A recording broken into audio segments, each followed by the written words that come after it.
Everything in the Old Testament talk about is like a shadow. You don't understand it. I can hold my hand up, and if I hold it just right, you can see the shadow of my hand right there. You can learn a lot about the hand closes. The hand can pick up things and move things. You can learn a lot about the hand by looking at the shadow. But you learn so much more when you see the hand. You touch the hand touches you. The dimension, the warmth, the blood. There's so many things that were missed that you don't see in the shadow.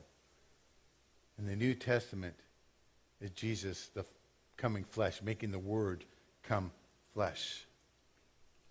So let's go back to the open field, but this time, instead of me and Steve, it's you and Jesus Christ. When you say, Jesus, I want you to come in my life, I want to be part. You're standing and making a covenant with him. He has already shed his blood. The first thing we would start with is the changing of robes. And I go to take off my robe, and I'm like, Jesus, I'm sorry. My robe has holes in it. It's cheap.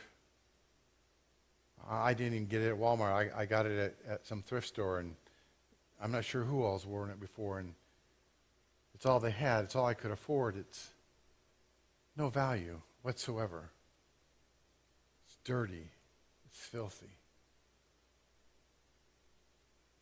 This is all I got. And Jesus standing there in his splendor, in his robe of righteousness. I want you to change that word right there because I made a mistake. It's righteousness.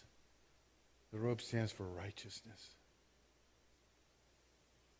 His right standing with God.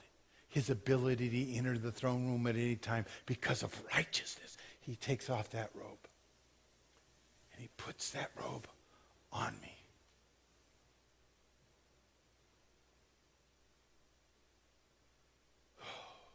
You should breathe that right now. His right standing with God is given to you as a gift. And you've handed him nothing but filthy rags. He now puts on that robe of filthy rags with the sin, which means he will take the punishment for that sin. But you, me, unworthy, undeserving, have the robe of righteousness, of right standing. I'm just not good at, you're right. Jesus' robe. When you ask him, you're like, Jesus' robe is put upon you. And then our IDs and identification are confused when people see me coming.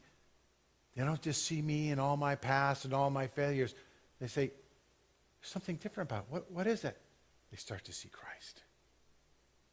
His attitude, his way. Then we take the belt and we exchange belts. The belt calls for strength. 2 Corinthians 12, 9 through 10.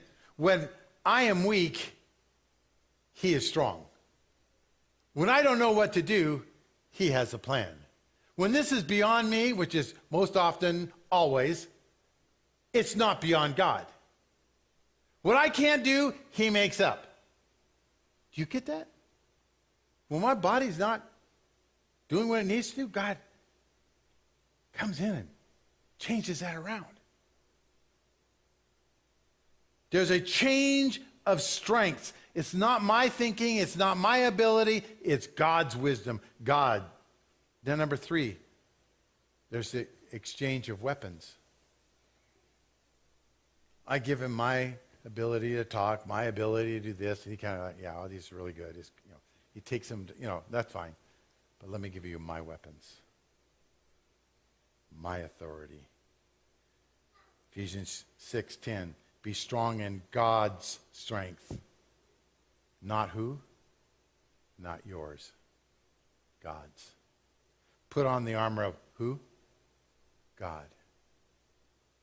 Be strong in God, knowing that you have enemies.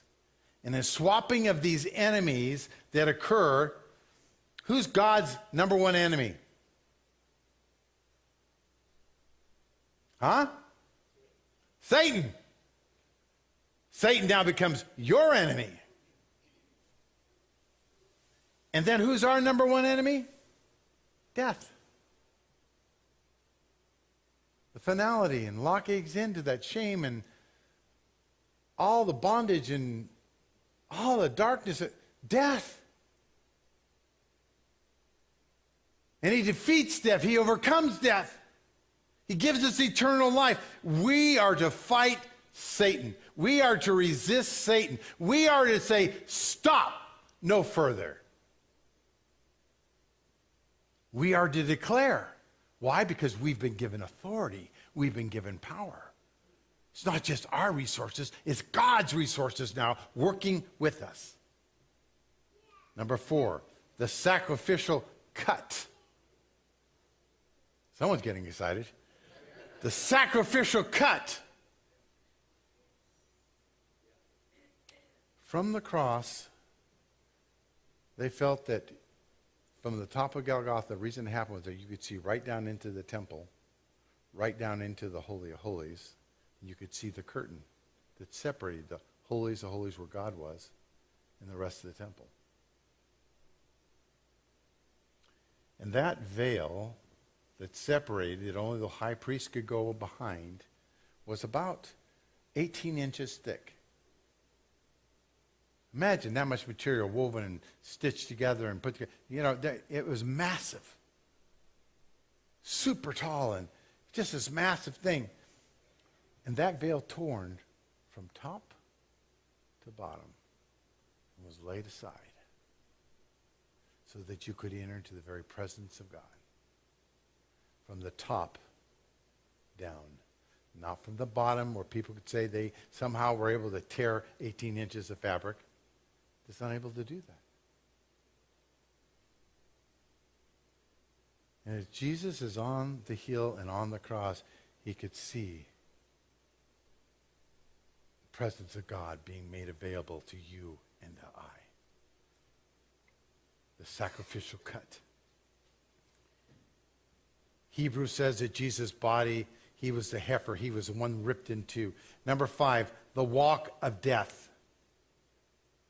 I'm to die to myself. I'm going to die to my pride. I'm going to die to my ways. I'm going to die to my anger, die to my unforgiveness, die to my ways, die to my thinking, die to my what I have to say and declare. I'm to die to me. I'm to seek and have God's way.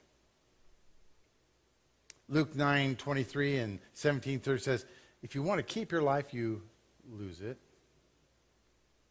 But if you give up your life, you'll gain it. It's the walk of death. I'm wrapping your identity in the covenant around me. I'm giving up my agenda for his. Number 6, the mark of the body. The circumcision. He's talking about a circumcision of the heart, of what's precious, of what's most valuable, of what you hold dear. A cutting away of the junk. Romans 2 says it. Drawing towards being holy, being like God. That's what it's about. And then there is the pronouncement of blessing and curses. But in the New Testament, this is good news. Some of you better come alive here a little bit. There are no curses. There are no curses. Philippians 4:19. I will meet all your needs according to his riches. All his, ours, blessing. The blessing. And then it says, Jesus became the curse for us. Galatians 3:13. Blessings come, but curses are removed. Jesus became our sin. It's gone. It's not just covered. It's just not washed out, whitewashed, and waiting for another year. It is gone. Hello. I hope we've added value to your life today. Will you take a moment to subscribe so that you don't miss any live streams? And then the other thing I want to let you know is share this with a friend. And just remember, every Sunday, you can be with us live.